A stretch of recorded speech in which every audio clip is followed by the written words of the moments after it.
Welcome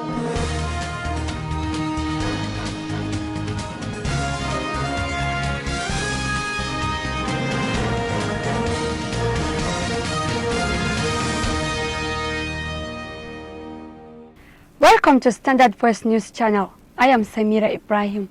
Here are your top stories for today. Over 60 people have been reported killed by bandits in Zamfara State. All the 14 local government councils in Zamfara State have been dissolved.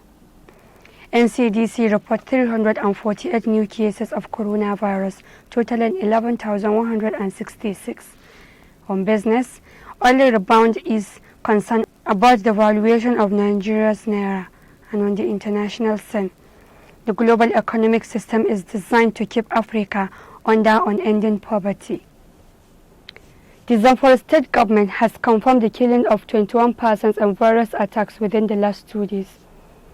Speaking to press, the State Commissioner for Security and Home Affairs, Alhaji Abubakar Muhammad Dauran, said the attacks were carried out in Talata Mafara and more local government areas of the state.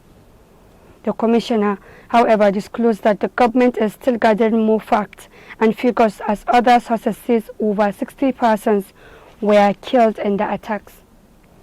Zamfara State House of Assembly has announced the dissolution of all the 14 local government councils in the state. The decision, which was contained in a resolution order, said the dissolution is with immediate effect. The spokesperson of the State Assembly, Mustafa Jafar Kaura, said the decision was taken during the sitting by members of the State Assembly and directed that an election into local government councils be conducted within 3 months from today. Zamfara State Government has set aside 135,000 hectares of fertile land for cotton farming. The Executive Director, Patriot for the Advancement of Peace and Development, Dr. Sani Abdullahi Shinkafi, has disclosed. Speaking on the 1-year anniversary of Governor Bello Muhammad Matawalle, Dr. Abdullahi Shinkafi said apart from putting in place a directorate for accelerated cotton production, at least 65,000 cotton farmers have been registered to benefit from a loan scheme to boost cotton farming in the state. Zamfara cotton farmers excited after on-farm trials of new seeds. The state spent 6 billion naira on fertilizer procurement in 2020. He said the reservation of the hectares of land across 17 emirate councils in the state was in tune with the governor's strategy to boost cotton farming in the state, adding that cotton farming brought wealth to peasant farmers in the state in the past. Some years back, Zamfara State was doing well in terms of cotton production and ginning, but most of these cotton ginneries are not working and the cotton farmers have shifted their attention to other cash crops, but all these problems will be looked into. Moreover, Governor Matawalle's Rural Transformation Scheme is the reincarnation of Directorate of Food, Roads and Rural Infrastructure of 1986, as other projects are in progress in many rural areas, among which are Dammarke, Kadaddaba, Ruwan Ɗoruwa, Kanoma, Gwaram, Yardanya and Gidangoga. He added that under ZASIP Empowerment Program, 6,600 youths were recruited and their stipends are being paid monthly. 6 months into the program, 11,800 women have benefited. The Sokoto State Governor Aminu Waziri Tambuwal has commended Nigeria's President Muhammadu Buhari for his commitment and strategies employed in tackling security challenges across the country. Governor Tambuwal stated this at the official inauguration and handing over of 98 vehicles to security agencies in Sokoto State. He also praised the President for the audience granted to him and assurance given to the people of the state for restoring peace and stability in the affected areas. The governor said the President had given him well-deserved audience, which he briefed him the security situation of Sokoto, also assured him full commitment of his administration to overcome the challenges, especially in the affected areas. Governor Tambuwal urged federal government to provide security outfits with training and functional logistics to assist them carry out their constitutional mandate. The governor, however, called on the federal government to recruit more personnel to fill the existing gap in the security sector of the country. He added that the donation of 98 vehicles to security agencies was part of the state government's commitment to complement federal government efforts in strengthening their operations to curtail armed bandits and kidnapping activities in the state. He said the vehicles were procured by the state government in collaboration with the 23 local government councils in the state. The federal government has approved the commencement of work at the Farin Ruwa water project in Nasarawa State. The multipurpose dam project, which started in 2003, was taken over by the federal government in 2018. It is to provide water for irrigation and 20 megawatts of power. The initial program includes 20-kilometer access routes and embankments and spillways. Meanwhile, the council has also approved the consultancy service for the Abuja Airport's second runway. The sum of 1.5 billion naira has been approved for the consultancy with a completion period of 12 months. The senior assistant to Bauchi State Governor, Alhaji Mukhtar Gidau, in a statement confirmed that the Deputy Governor of Bauchi State, Alhaji Baba Taylor, is positive for coronavirus. He said that the development followed a test carried out on him by the NCDC after he evinced symptoms of the coronavirus. Alhaji Mukhtar Gidau explained that Senator Bala Taylor, Deputy Governor of Bauchi State, who is also the Chairman State Task Force on COVID-19, was confirmed positive of coronavirus. Consequently, Senator Baba Taylor has gone into self-isolation in Bauchi, and health professionals are properly managing his situation. Similarly, samples of all his primary contacts have been taken by the NCDC for tests, and they are advised to remain in isolation pending the outcome of their results.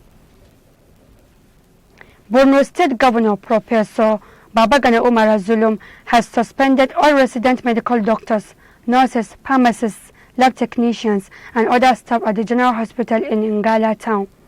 The suspension came after Zulum's unscheduled visit on Monday morning, and he found out that the staff had abandoned the hospital to an international non-governmental organization which was managing hundreds of patients, majority of them IDPs and residents.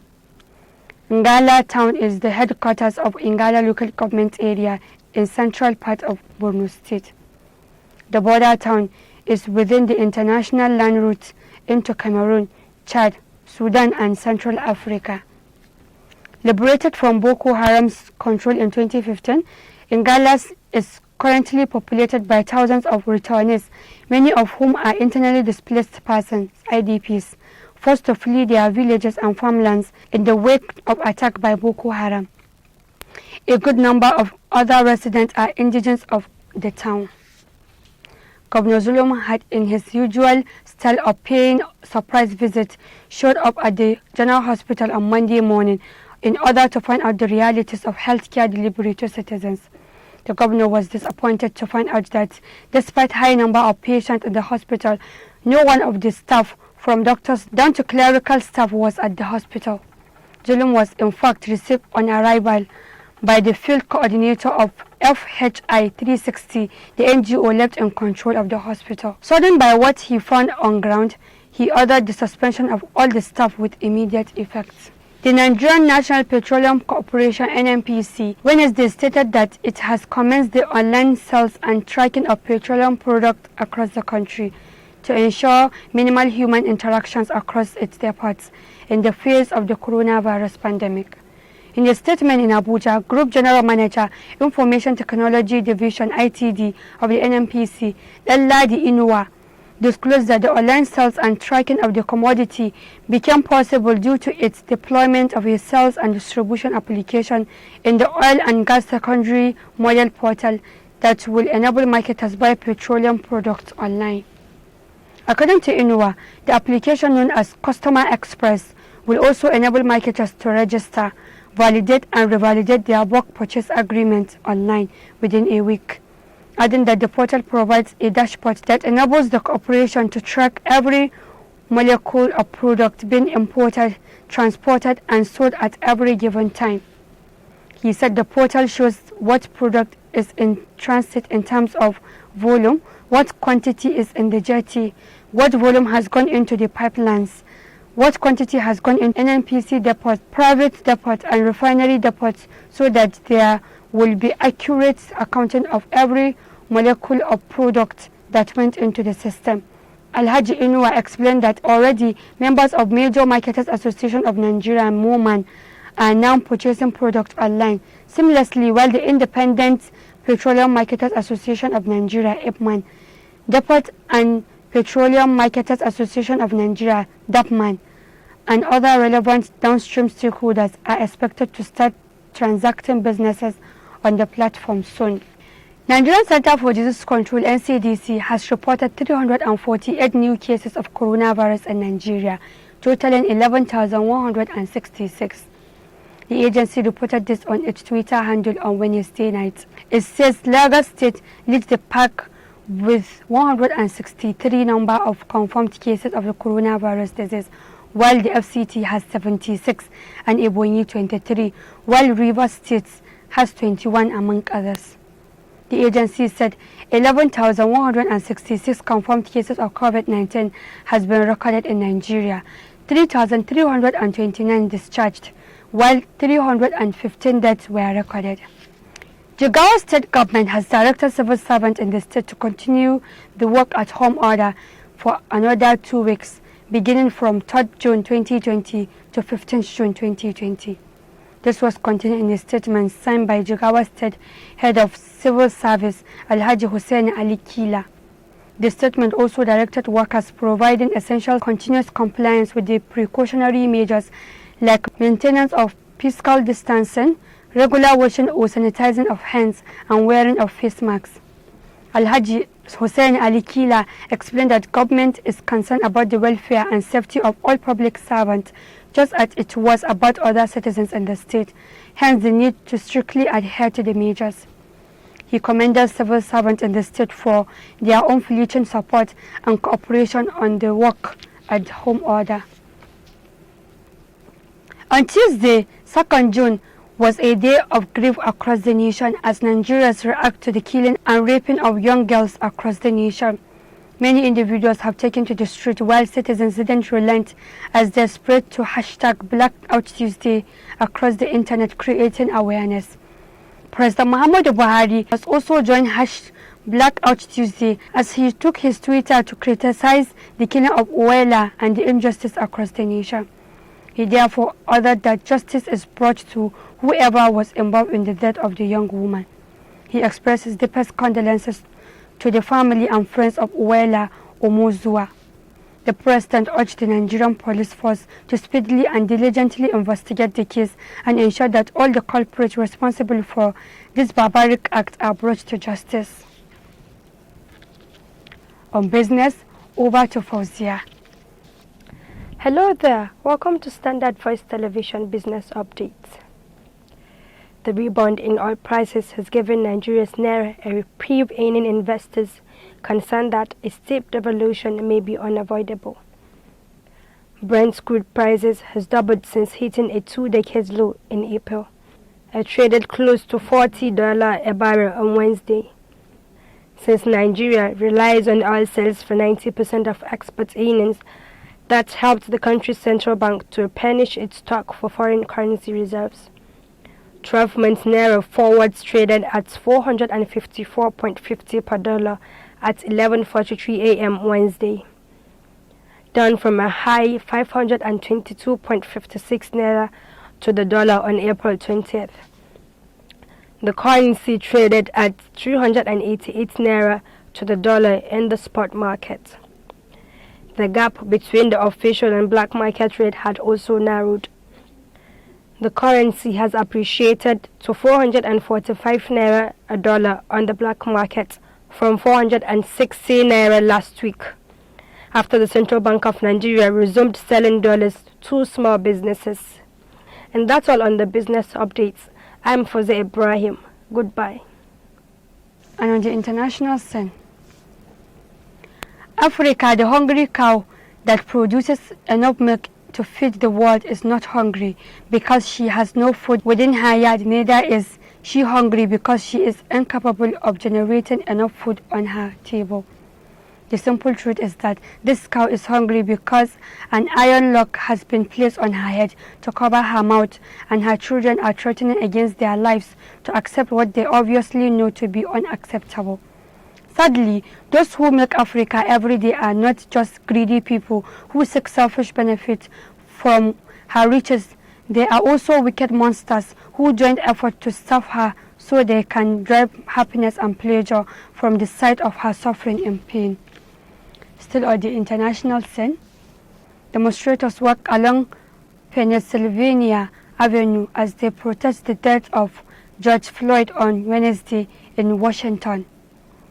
As the protesters sang and chanted, law enforcement officers in riot gear stood watching over the crowd, which stretched down 16th Street near the White House. The crowd knelt silently as the time neared for a virtual town hall by former President Barack Obama to discuss flood deaths, policing, and the protests that have engulfed the country. Washington, D.C. Mayor Muriel Bowser imposed an 11 p.m. curfew after a peaceful night of protest. Activists used informal tools to keep the peace at protests. When Bato Aguinho had the Chicago protest started turning violent over the weekend, he called a few dozen people to meet in front of colorful mural in a South Side neighborhood. That has been the news from Standard Voice Television. To end the news, a quick look at the major headlines. Over 60 people have been reported killed by bandits in Zamfara State. All the 14 local government councils in Zamfara State have been dissolved. NCDC report 348 new cases of coronavirus, totaling 11,166. On business, only rebound is concerned about the valuation of Nigeria's naira. And on the international scene, the global economic system is designed to keep Africa under unending poverty. That's the news. On behalf of the production crew, Head of News and Current Affairs Department, Ibrahim Garabatunau, I am Samira Ibrahim, wishing you a pleasant day. Keep watching Standard Voice Television News. Goodbye.